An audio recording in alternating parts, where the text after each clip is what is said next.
Hello dear student, welcome back to my YouTube channel Subhash study centre. जितने भी मेरे प्यारे बच्चे कक्षा 10 के विद्यार्थी हैं और 2024 बोर्ड परीक्षा देने वाले हैं, आज के इस वीडियो में मैं आपके लिए लेकर के आ चुका हूं हिंदी विषय का मॉडल पेपर, जो कि 2024 बोर्ड परीक्षा के लिए वेरी इम्पोर्टेंट है। जी हाँ मेरे प्यारे बच्चों, मैं आपको जितने भी मॉडल पेपर प्रोवाइड कराऊंगा, आपसे रिक्वेस्ट है कि आप उन सभी मॉडल पेपर को जरूर तैयार कर लेना, क्योंकि सबसे महत्वपूर्ण प्रश्नों को ही मॉडल पेपर में मैं आपको बताऊंगा। चाहे हिंदी विषय का मॉडल पेपर हो, सामाजिक विज्ञान यानी एसएसटी का चाहे मॉडल पेपर हो, गृह विज्ञान का हो या फिर चित्रकला का हो, तो आपसे रिक्वेस्ट है कि आप लोग वीडियो को कंप्लीट देखिएगा, क्योंकि इस पेपर को मैं पूरा सॉल्व भी कराने वाला हूं। तो जितने भी मेरे प्यारे बच्चे कक्षा 10 के विद्यार्थी हैं, आप लोग वीडियो शेयर जरूर कर देना। यहां पर आप लोग ध्यान दीजिएगा, मैं आपको बताऊंगा। जैसा कि आप सभी जानते हैं हिंदी विषय का कोड क्या है, 901, और यहां पर मैं आपको बताने वाला हूं 801 DD। इस कोड के मॉडल पेपर को पूरा सॉल्व कराने वाला हूं, और इसी तरह के कई मॉडल पेपर की वीडियो मैं आपको रेगुलर प्रोवाइड करा दूंगा, जिनसे बाहर एक भी प्रश्न नहीं पूछा जाएगा। मेरे प्यारे बच्चों, कहने का तात्पर्य है कि इन्हीं मॉडल पेपर से ही आपकी बोर्ड परीक्षा में 100% प्रश्न पूछे जाएंगे। तो यहाँ पर आप लोग ध्यान दीजिएगा, 3 घंटे 15 मिनट का समय आपको मिलता है परीक्षा में, यानी 2024 की बोर्ड परीक्षा में भी आपको इतना ही समय मिलेगा। पेपर का पूर्णांक रहेगा 70 अंकों का, जैसा कि प्रत्येक विषय का रहता है। यहाँ पर नोट में लिखा है प्रारंभ के 15 मिनट परीक्षार्थियों को प्रश्न पत्र पढ़ने के लिए निर्धारित हैं, यानी 15 मिनट पहले आपको पेपर मिलेगा। आप उस पेपर को अच्छे से पढ़िए और जो भी आपको आता है सबसे पहले उस प्रश्न का ही उत्तर करिए। मेरे प्यारे बच्चों, यहाँ पर अगला है प्रश्न पत्र 2 खंड, खंड आ में और खंड बा में। कौन कौन से? खंड आ में और खंड बा में विभाजित है। खंड आ में 20 अंक के बहुविकल्पी प्रश्न दिए गए हैं। खंड बा में 50 अंक के वर्णनात्मक प्रश्न दिए गए हैं। खंड बा में क्या है? खंड बा में जो है 50 अंक के वर्णनात्मक प्रश्न हैं, यानी जिनका उत्तर आपको अपनी कॉपी पर लिखना होगा, जैसा कि आप सभी जानते हैं और आपने कक्षा 9 में ऐसा किया भी होगा। और खंड आ में 20 अंक के बहुविकल्पी प्रश्न आएंगे। 20 प्रश्न होंगे, एक प्रश्न 1 अंक का होगा। इस तरह से कुल 20 नंबर आपको मिलेंगे। मेरे प्यारे बच्चों, प्रत्येक प्रश्न के सम्मुख अंक भी दिए गए हैं। तो चलिए यहां से स्टार्ट करते हैं खंड आ के सभी बहुविकल्पी प्रश्नों को, जिनको आपको तैयार कर लेना है, और इनसे जो भी संबंधित और भी प्रश्न जो आपकी बोर्ड परीक्षा 2024 के लिए वेरी इंपॉर्टेंट होंगे, मैं आपको उनका भी आंसर बताता चलूंगा। तो मेरे प्यारे बच्चों, यहाँ पर आप लोग ध्यान दीजिएगा। पहला प्रश्न है यहाँ पर, निम्नलिखित कथनों में से कोई एक कथन सही है, उसे पहचान कर लिखिए। तो आपको लिखना तो है नहीं, करना क्या है, जो आपको OMR शीट मिलेगी उसमें आपको सही विकल्प का चुनाव करके गोला काला करना है। कैसे काला करना है, यहाँ पर मैं आपको स्पष्ट रूप से बता देना चाहता हूँ। यहाँ पर आप लोग ध्यान दीजिएगा, जैसे कि पहला है विकल्प, पद्मलाल पुन्नालाल बख्शी महाकवि के रूप में प्रसिद्ध हैं।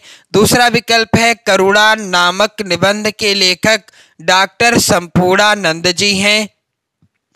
तीसरा कथन है, संस्कृति के 4 अध्याय के लेखक रामधारी सिंह दिनकर जी हैं। और चौथा कथन है यहाँ पर, कुटज के लेखक जयप्रकाश भारती जी हैं। तो मेरे प्यारे बच्चों, आपसे रिक्वेस्ट ये है कि आप लोग जो है वीडियो को पूरा देखिएगा, क्योंकि यदि आप वीडियो को स्किप कर देते हैं तो कोई ना कोई महत्वपूर्ण जानकारी आपसे छूट जाएगी, यानी आपको नहीं मिल पाएगी। तो जैसे कि यहाँ पर विकल्प में का है, है, खा है, गा है और घा है। तो का का अर्थ है ए, खा का अर्थ है बी, गा का अर्थ है सी और घा का अर्थ है डी, क्योंकि OMR में इसी तरह से लिखा रहेगा। तो जैसे यहाँ पर जो कथन है, पहला पदुमलाल पुन्नालाल बख्शी महाकवि के रूप में प्रसिद्ध हैं, ये गलत है कथन। दूसरा है करुणा नामक निबंध के लेखक डॉक्टर संपूर्णानंद जी हैं, यह कथन भी गलत है। और यहाँ पर तीसरा कथन है सी वाला, संस्कृति के 4 अध्याय के लेखक रामधारी सिंह दिनकर जी हैं, ये वाला कथन सही है। चौथा कथन है यहाँ पर कुटज के लेखक जयप्रकाश भारती हैं, ये भी गलत है। तो पहले में कौन सा सही है? विकल्प सी वाला सही है। अब आप OMR में यहाँ पर देखेंगे प्रश्नोत्तर के चारों विकल्पों में से जो सही हो उस गोले को निर्देशानुसार भरा जाए। अब यहाँ पर प्रश्न संख्या 1 से लगाकर प्रश्न संख्या 20 तक के उत्तर आपको OMR में भरने हैं। पहला प्रश्न यहाँ पर आप देख पा रहे हैं और इनमें से कौन सा सही है? सी वाला विकल्प सही है, तो सी वाला आपको गोला काला कर देना है और इसी तरह से आपको क्रमशः आगे बढ़ते रहना है। दूसरा प्रश्न है मेरे प्यारे बच्चों, वेरी वेरी इंपॉर्टेंट, कलम का सिपाही की रचना किसने की? अब आप लोग यहाँ पर ध्यान दीजिएगा, पहला विकल्प है अमृत राय, दूसरा विकल्प है वृंदावन लाल वर्मा, तीसरा विकल्प है प्रेमचंद और चौथा विकल्प है इनमें से कोई नहीं। तो कलम का सिपाही की रचना किसने की? इस प्रश्न का उत्तर होगा मेरे प्यारे बच्चों अमृत राय जी ने। अब यहाँ से एक और प्रश्न बन सकता है और वो क्या है कि कलम का सिपाही हिंदी गद्य की किस विधा पर आधारित रचना है? तो यह जीवनी विधा पर आधारित रचना है। एक प्रश्न और आ सकता है, कलम का सिपाही किसकी जीवनी है? तो यह जो है किसकी जीवनी है? मुंशी प्रेमचंद जी की जीवनी है। कलम का सिपाही मुंशी प्रेमचंद जी की जीवनी है। प्रश्न यहाँ पर पूछा गया है कलम का सिपाही की रचना किसने की? तो अमृत राय ने की। यानी इसी प्रश्न से 4 प्रश्न बन सकते हैं कुल मिलाकर।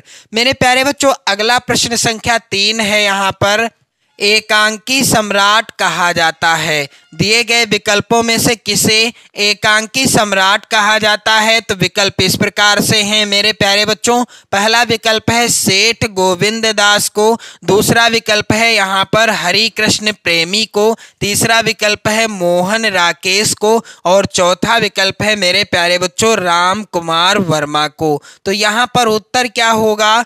एकांकी सम्राट किसे कहा जाता है? इस प्रश्न का उत्तर हो जाएगा मेरे प्यारे बच्चों, आप लोग कमेंट करके भी आंसर बताते रहिएगा। यहाँ पर इसका उत्तर हो जाएगा राम कुमार वर्मा जी को। राम कुमार वर्मा जी को एकांकी सम्राट कहा जाता है। और यदि प्रश्न में पूछ लिया जाए, कौन सा प्रश्न आ जाए आपकी बोर्ड परीक्षा में? उपन्यास सम्राट, आप लोग ध्यान दीजिएगा, उपन्यास सम्राट किसे कहा जाता है? मुंशी प्रेमचंद जी को उपन्यास सम्राट कहा जाता है। इनके प्रसिद्ध उपन्यास हैं गोदान गबन सेवा सदन, गोदान गबन सेवा सदन, ये इनके प्रसिद्ध उपन्यास हैं। तो मेरे प्यारे बच्चों आपसे रिक्वेस्ट है कि आप लोग वीडियो शेयर कर देना। एकांकी सम्राट किसे कहा जाता है? डॉक्टर राम कुमार वर्मा जी को कहा जाता है। और इनकी प्रसिद्ध एकांकी का यदि नाम पूछा जाता है तो दीपदान डॉक्टर राम कुमार वर्मा की प्रसिद्ध एकांकी है। प्रश्न संख्या 4 है मेरे प्यारे बच्चों और यहाँ पर आप लोग ध्यान दीजिएगा, प्रत्येक प्रश्न से मैं आपको और भी महत्वपूर्ण प्रश्न बताता चल रहा हूँ, इसलिए वीडियो काफी ज्यादा इंपॉर्टेंट है। प्रश्न संख्या 4 है, सरस्वती पत्रिका के संपादक थे। सरस्वती पत्रिका के संपादक कौन थे?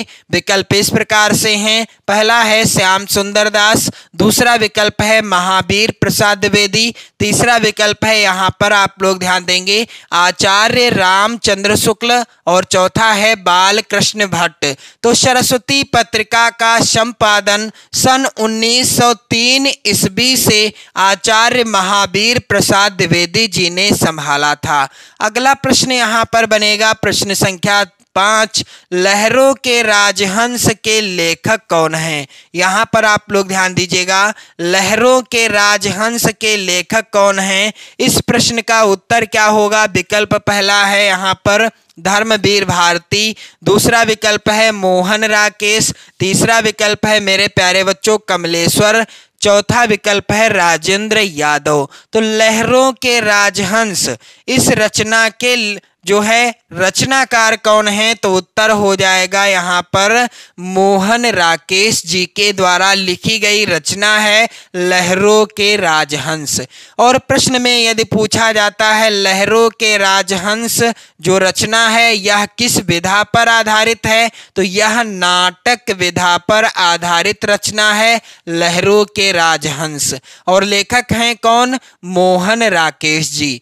अगला प्रश्न है मेरे प्यारे बच्चों, कई बार बोर्ड परीक्षा में पूछा गया है यह प्रश्न, कह रहा है तार सप्तक के संपादक हैं। दिए गए विकल्पों में से तार सप्तक का संपादन किसने किया? पहला है विकल्प निराला जी, दूसरा है महादेवी वर्मा जी, तीसरा विकल्प है अज्ञे जी और चौथा विकल्प है श्याम नारायण पांडे जी। तो तार सप्तक का संपादन किया था सच्चिदानंद हीरानंद वात्स्यायन अज्ञे जी ने। यदि प्रश्न में पूछा जाता है कि तार सप्तक का संपादन या प्रकाशन सच्चिदानंद हीरानंद वात्स्यायन अज्ञे जी ने कब किया? तो उत्तर होगा सन 1943 ईस्वी में। यदि प्रश्न में आए कि तार सप्तक का संपादन कब हुआ, इसका उत्तर होगा सन 1943 ईस्वी में। अगला प्रश्न संख्या 7 है मेरे प्यारे बच्चों, और ये सभी प्रश्न आप लोग जरूर तैयार कर लीजिएगा। आपसे बिल्कुल मैं रिक्वेस्ट करता हूं। पहला प्रश्न यहां पर मैंने आपको बता ही दिया। अब प्रश्न संख्या है 7, आधुनिक युग की मीरा किसे कहा जाता है? इन विकल्पों में से किसे आधुनिक युग की मीरा कहा जाता है? पहला विकल्प है सुभद्रा कुमारी चौहान, दूसरा विकल्प है सुमित्रा कुमारी सिन्हा, चौथा विकल्प है यहाँ पर इनमें से कोई नहीं, तीसरा विकल्प है महादेवी वर्मा। तो दिए गए विकल्पों में से महादेवी वर्मा जी को आधुनिक युग की मीरा कहा जाता है। क्या कहा जाता है? आधुनिक युग की मीरा कहा जाता है। प्रश्न संख्या यहाँ पर 8 है, आधुनिक काल की समय सीमा क्या है? यहाँ पर आप लोग ध्यान दीजिएगा, आधुनिक काल की समय सीमा क्या है? पहला है विकल्प 1919 ईस्वी से 1938 ईस्वी तक, दूसरा विकल्प है 1936 ईस्वी से 1943 तक, तीसरा विकल्प है मेरे प्यारे बच्चों 1918 ईस्वी से 1950 ईस्वी तक, और चौथा विकल्प है 1900 यहाँ पर नहीं है 1843 ईस्वी से अब तक। तो आधुनिक काल की समय सीमा क्या है मेरे प्यारे बच्चों? आधुनिक काल की समय सीमा है सन 1843 ईस्वी से अब तक। अगला प्रश्न है प्रश्न संख्या 9, वेरी वेरी इंपॉर्टेंट मेरे प्यारे बच्चों, प्रजा हितैषी समाचार पत्र निकालने वाले हिंदी सेवी थे। दिए गए विकल्पों में से कौन थे जिन्होंने प्रजा हितैषी समाचार पत्र को निकाला था? पहला विकल्प राधा चरण गोस्वामी, दूसरा विकल्प बद्री नारायण चौधरी, तीसरा है विकल्प यहाँ पर आप लोग ध्यान दीजिएगा राजा शिव प्रसाद सितारे हिंद, चौथा है विकल्प राजा लक्ष्मण सिंह। तो प्रजा हितैषी समाचार पत्र को निकालने वाले हिंदी सेवी कौन थे? राजा लक्ष्मण सिंह जी थे। प्रश्न संख्या 10 है, निज भाषा उन्नति अहै सब उन्नति को मूल दी गई उक्ति के लेखक कौन हैं? यहाँ पर पहला विकल्प है बाल कृष्ण भट्ट, दूसरा विकल्प है यशपाल, तीसरा विकल्प है अयोध्या सिंह उपाध्याय हरिऔध, और चौथा विकल्प है भारतेंदु हरिश्चंद्र। तो यह जो उक्ति है यानी पंक्ति है, निज भाषा उन्नति अहै सब उन्नति को मूल, यह किसने यहाँ पर आप लोग ध्यान दीजिएगा किसने कहा है? तो यह है पंक्ति भारतेंदु हरिश्चंद्र जी के द्वारा रचित। अगला प्रश्न है प्रश्न संख्या 11, शोक विकल सब रोवहि रानी रूपशील बल तेज बखानी, करहि बिलाप अनेक प्रकारा, परहि भूमि तल बारहि बारा। मैंने 2 लाइनें आपको एक्स्ट्रा बता दिया है, लेकिन यहाँ पर सिर्फ और सिर्फ 2 लाइनें हैं। शोक विकल सब रोवहि रानी, रूप शील बल तेज बखानी। इन पंक्तियों में कौन सा रस है तो जिंदगी में आप नहीं भूलोगे। इस प्रश्न का उत्तर करुण रस का स्थायी भाव क्या होता है? करुण रस का स्थायी भाव होता है शोक। मेरे प्यारे बच्चों, करुण रस का स्थायी भाव शोक होता है। और यहाँ पर दिए गए उदाहरण में शुरुआत में ही शोक लिखा हुआ है, तो यहाँ पर कौन सा रस होगा? शोक यानी करुण रस होगा। अगला प्रश्न है मेरे प्यारे बच्चों, पुलक प्रकट करती है धरती, हरित तृणों के नोकों से, मानो झूम रहे तरु भी मंद पवन के झोंकों से। इन पंक्तियों में प्रयुक्त अलंकार कौन सा है? तो विकल्प है पहला अनुप्रास अलंकार, दूसरा है रूपक अलंकार, तीसरा है मेरे प्यारे बच्चों यहाँ पर उपमा अलंकार, और चौथा विकल्प है यहाँ पर आप लोग ध्यान दीजिएगा उत्प्रेक्षा अलंकार। तो दिए गए विकल्पों में से सही उत्तर क्या हो जाएगा? पुलक प्रकट करती है धरती, हरित तृणों के नोकों से, मानो झूम रहे तरु भी मंद पवन के झोंकों से। तो यहाँ पर कौन सा अलंकार होगा दिए गए उदाहरण में? तो इस प्रश्न का उत्तर होगा मेरे प्यारे बच्चों उत्प्रेक्षा अलंकार, क्योंकि उत्प्रेक्षा अलंकार की जब हम परिभाषा पढ़ते हैं, उसका लक्षण पढ़ते हैं, तो वहां पर हम देखते हैं लिखा हुआ होता है मनु मानो जनु जानो मनहु जनहु आदि। जहां पर या जिस उदाहरण में लिखे हुए हों वहां पर कौन सा अलंकार होगा? उत्प्रेक्षा अलंकार होगा। और यहाँ पर मानो स्पष्ट रूप से लिखा हुआ दिख रहा होगा आप सभी को। प्रश्न संख्या 13 है, रोला में कितने चरण होते हैं? तो रोला में यहाँ पर आप लोग ध्यान दीजिएगा मेरे प्यारे बच्चों, पहला है विकल्प 2, दूसरा विकल्प है 3, तीसरा विकल्प है 4, चौथा विकल्प है 5। तो रोला में कितने चरण होते हैं? 4 चरण होते हैं। अगला प्रश्न है मेरे प्यारे बच्चों, सोरठा के प्रथम एवं तृतीय चरण में कितनी मात्राएं होती हैं? तो यहाँ पर विकल्प में जो सही है वह विकल्प यहाँ पर है 11-11। अब प्रश्न में यदि पूछ लिया जाए सोरठा के दूसरे और चौथे चरण में कितनी मात्राएं होती हैं, तो उत्तर क्या होगा? 13-13 मात्राएं सोरठा के दूसरे और चौथे चरण में होती हैं, जबकि 11-11 मात्राएं सोरठा के पहले और तीसरे चरण में होती हैं।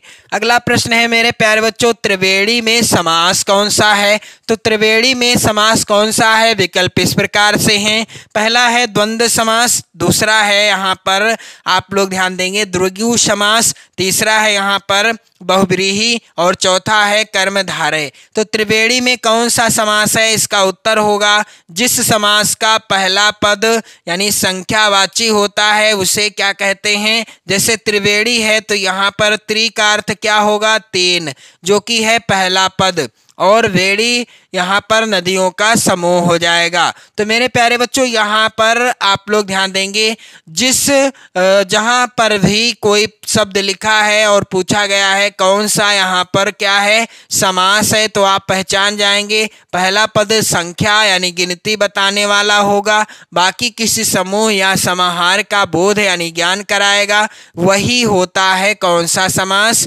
द्विगु समास होता है। मेरे प्यारे बच्चों आप लोग वीडियो को शेयर करते रहिएगा।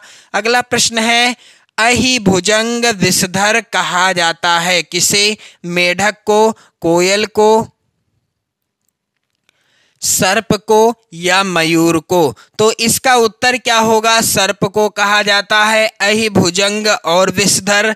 प्रश्न संख्या 17 है, मोहन गीत गा रहा है और राधा खेल रही है, यह किस प्रकार का वाक्य है? तो आपको बताना है दिए गए विकल्पों में से सही विकल्प कौन सा होगा। मिश्रित वाक्य है, संयुक्त वाक्य है या सरल वाक्य है? तो मोहन गीत गा रहा है और राधा खेल रही है, इस प्रश्न का सही उत्तर क्या होगा, यानी यह कैसा वाक्य है? तो आप लोग ध्यान दीजिएगा, यह संयुक्त वाक्य है। कैसा वाक्य है? संयुक्त वाक्य है। प्रश्न संख्या 18 है, वाच्य प्रयोग के कितने भेद हैं? तो यहाँ पर आप देखेंगे पहला है विकल्प 5, दूसरा है 4, तीसरा है 3, चौथा है 7। तो वाच्य प्रयोग के कितने भेद हैं? यहाँ पर आप लोग ध्यान दीजिएगा, इस प्रश्न का उत्तर हो जाएगा 3। अगला प्रश्न संख्या 19 है, जब क्रिया के व्यापार का फल कर्म पर पड़ता है तो उसे क्या कहते हैं? अकर्मक क्रिया, सकर्मक क्रिया, विकर्मक क्रिया या क्रिया विशेषण। तो क्रिया का जब व्यापार का फल कर्म पर पड़ता है तो उसे क्या कहते हैं? मेरे प्यारे बच्चों आप लोग ध्यान दीजिएगा, इस प्रश्न का उत्तर होगा सकर्मक क्रिया। अगला प्रश्न संख्या 20 है मेरे प्यारे बच्चों, तद स्त्रीलिंग यहाँ पर पूछा गया है, तद स्त्रीलिंग शब्द का सप्तमी विभक्ति बहुवचन का रूप क्या होगा? तो जो विकल्प दिए गए हैं इनमें से कौन सा विकल्प सही है आप लोग कमेंट करके बताइएगा। और इसके बाद खंड बा के अंतर्गत मेरे प्यारे बच्चों वर्णनात्मक प्रश्न पूछे जाएंगे। कितने नंबर के प्रश्न होंगे? ये 50 नंबर के होंगे। पहला है प्रश्न, निम्नलिखित गद्यांश पर आधारित 3 प्रश्नों का उत्तर दीजिए। मैं आपको बता देना चाहता हूं, जैसा कि मैं आपको प्रत्येक वीडियो में बताता हूं, 2 गद्यांश आएंगे आपकी परीक्षा में। आपको किसी एक गद्यांश के नीचे दिए गए 3 प्रश्नों का उत्तर देना होगा, जिसके लिए मेरे प्यारे बच्चों 6 नंबर निर्धारित हैं। यानी 3 प्रश्न होंगे और तीनों प्रश्न होंगे 2-2 नंबर के, यानी कुल आपको 6 नंबर मिलेंगे जब आप इन तीनों प्रश्नों का उत्तर सही तरीके से लिखोगे।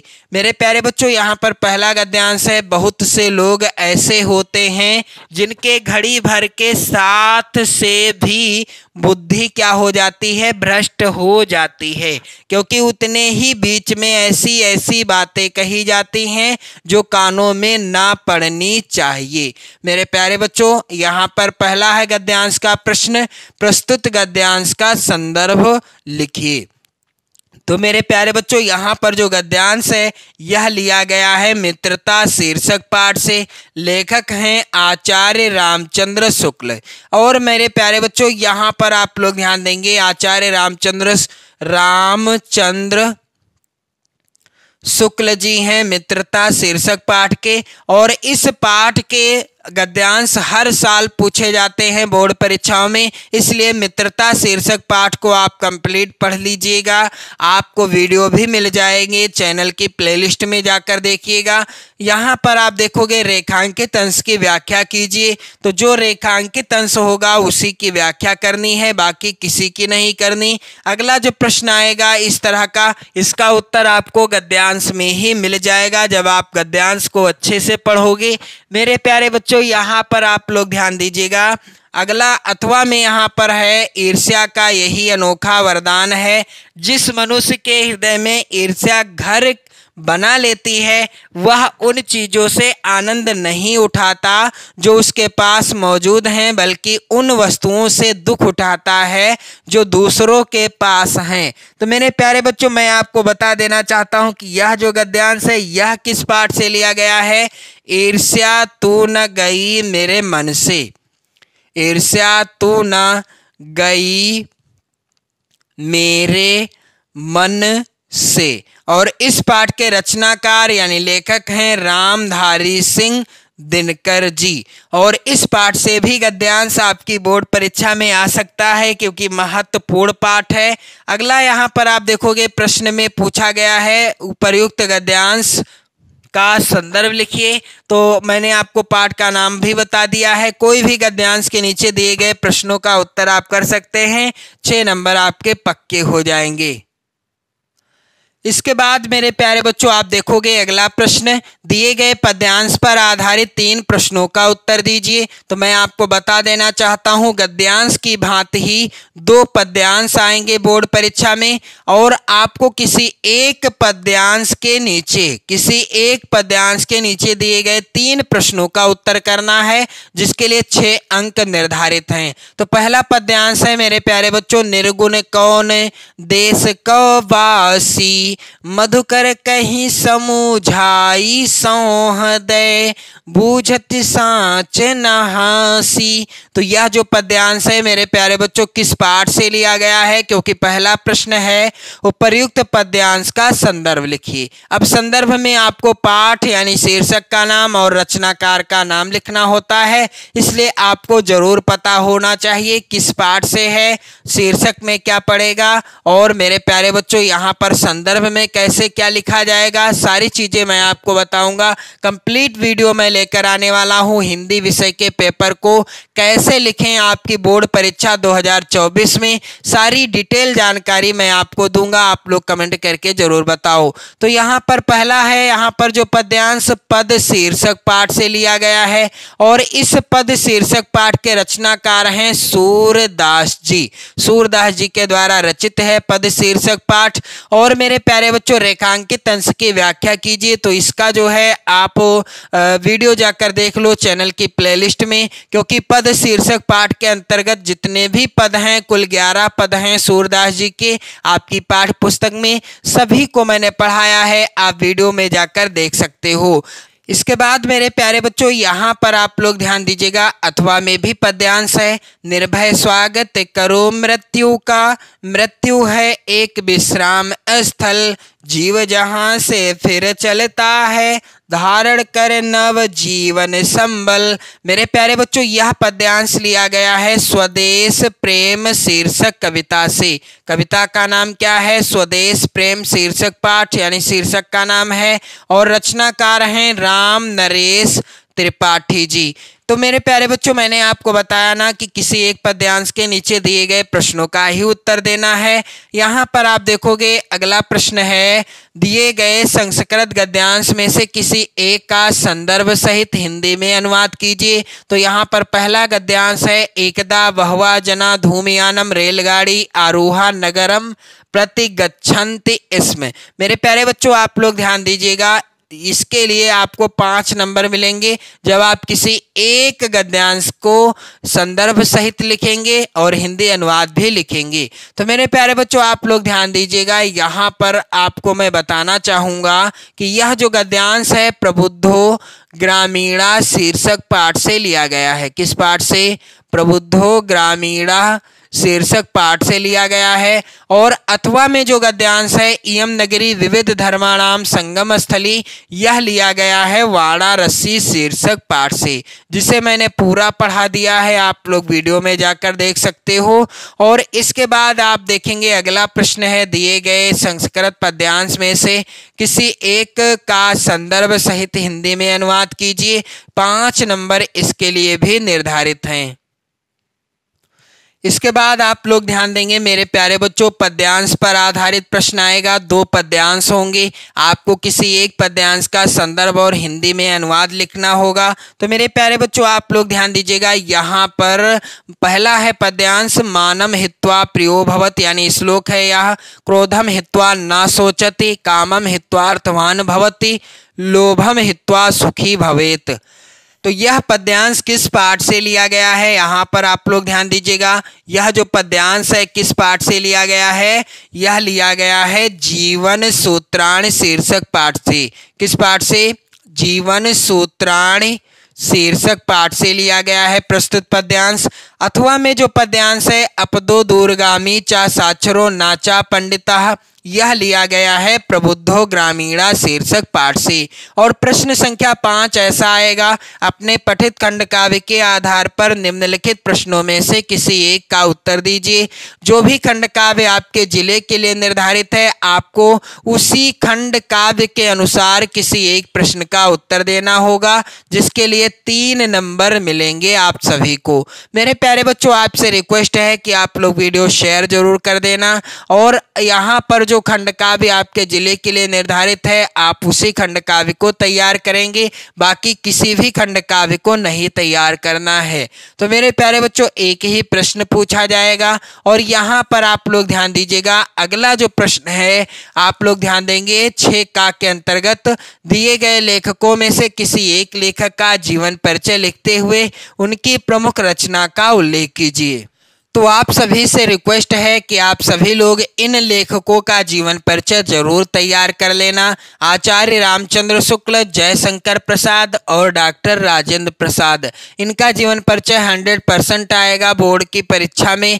अथवा यहाँ पर आप देखोगे अगला प्रश्न है, दिए गए कवियों में से किसी एक कवि का जीवन परिचय देते हुए उनकी एक प्रमुख रचना का उल्लेख कीजिए। तो यहाँ पर प्रमुख कवि हैं सूरदास जी, महादेवी वर्मा जी, बिहारी लाल जी। इनका भी वीडियो मैंने प्रोवाइड करा रखा है जीवन परिचय का, आप लोग चैनल की प्लेलिस्ट में जाकर देख सकते हो।